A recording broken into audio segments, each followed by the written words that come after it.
Well, opening day might not be happening as planned, but hey, Firebirds fans, look forward to Saturday at 4 o'clock because you might have something you want to tune into. I'm Brandon Ross, and I'm joined by former Orleans president Bob Korn, who's out there on the Cape right now. Bob, how are you doing?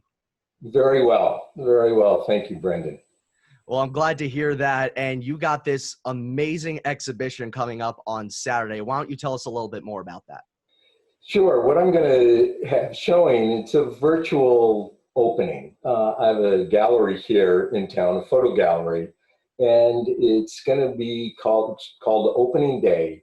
And it's images of the Firebirds / Cardinals taken by a few different photographers.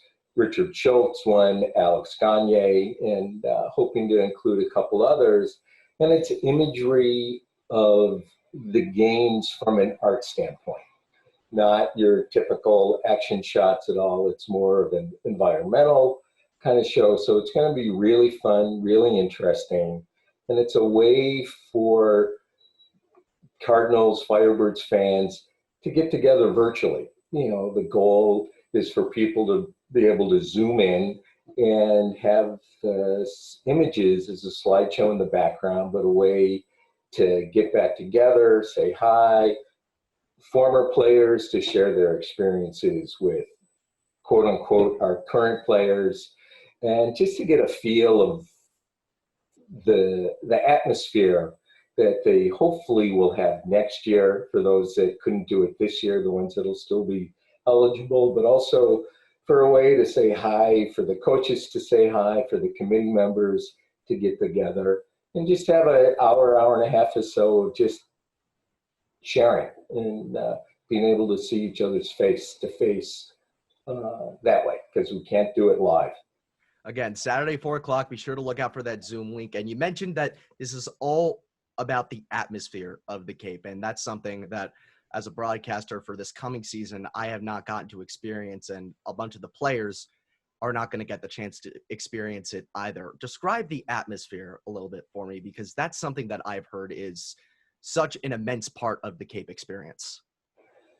Well, it's really pretty remarkable. It's, you know, family, people would refer to it as Norman Rockwell, but a lot of you guys probably don't even know who the painter Norman Rockwell was, because you weren't around then or seen much, or most of you weren't even around when the league started, and things like that. But the atmosphere, to be able to go to the park and see the hillside and the whole area just filled with families, with kids running around, just that whole thing. It's summer baseball, sitting in the park, just beautiful, crisp, cool nights, you know, in June. It's really something that you can't experience anywhere else. It's not even like minor league baseball. It's just a feeling that, unfortunately, unless you've been there, it's really hard to describe. Well, one more summer to wait is probably worth it to experience the Cape Cod Baseball League. And going back to you a little bit, you've been involved with Orleans for a while, with the team for over 20 years, spent time as the Orleans president, and you guided them from the transition through the whole naming fiasco. They were the Cardinals for a very long time. Now they are the Firebirds. A lot of other teams had to change as well, the Chatham Athletics becoming the Chatham Anglers. What was that process like? Well, it was difficult, you know, especially for me, knowing that the Cardinals here had been along and around before the St. Louis Cardinals. And just the fact that Major League Baseball properties felt it was necessary to get involved.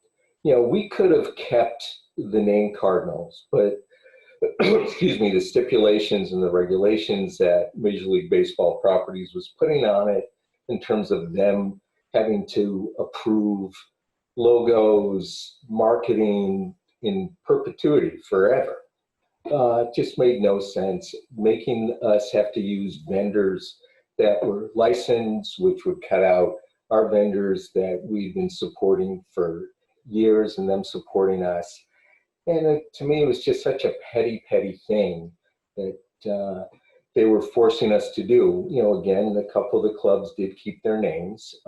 It was their choice, but I come from a little bit of a background that just, when people do things that just are unnecessary, I get a little offended. Fair enough. And look, you've got a lot of other experience that you've dealt with in Orleans, including being the Cardinals' first broadcast announcer. We've come a long way since then. Please describe the inaugural Orleans Cardinals broadcast. Well, it was myself and this gentleman, Jeff Royland, who was, again, we're talking back in the day of the Cardinals, and it was a thing where the broadcast was done through the telephone.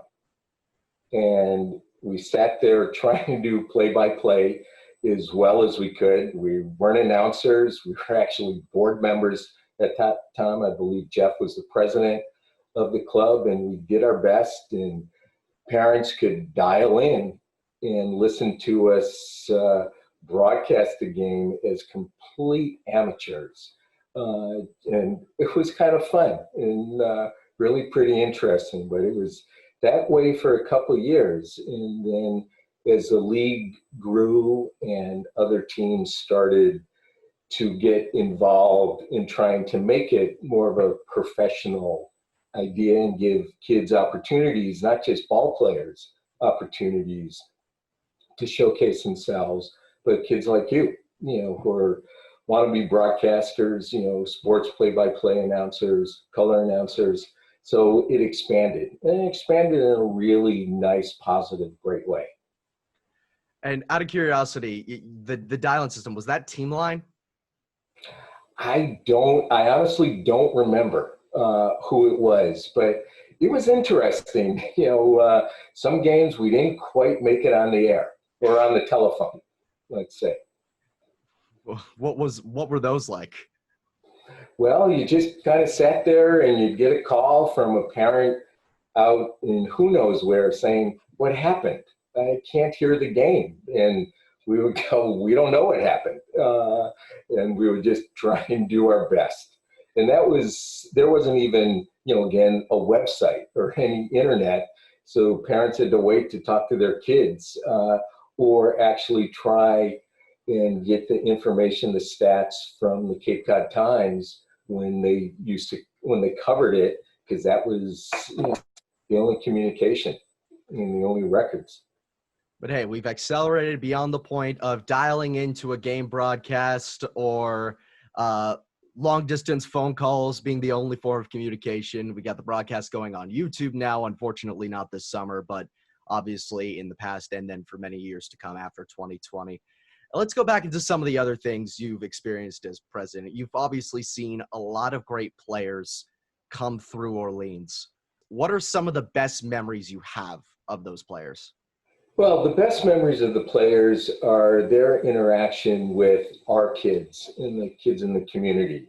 For those of you that remember and have some baseball history, guys like Frank Thomas, when my son was involved in clinic, Nomar Garcia-Parra, kids who got to experience, Mark Teixeira, and then back in the day, guys like Thurman Munson, and the history of the players that have come through the Cape League, who when they were just kids, some of them, were pegged, some of them you knew were going to be the superstars, but to be able for, little kids, teenage kids to hang with these guys and become involved with them on a personal level, almost like big brother, little brother. The player that we had who lived with us, being invited and going to his wedding, communicating with him now 20 years later, at least still in communication. So those bonds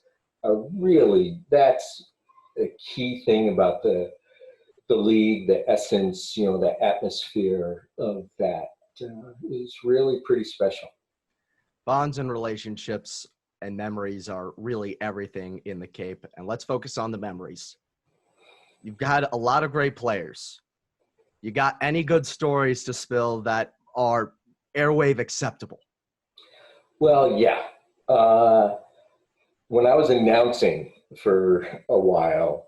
There was one evening where a young man, his name is Jason Kipnis.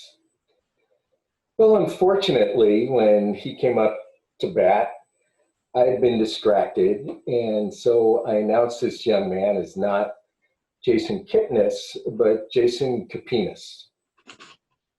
And it was a pretty entertaining event. He heard it. As soon as I said it, I kind of realized, yeah, I don't think I pronounced his name properly. He looked up, continued, his at-bat, thrown out at first. He comes back.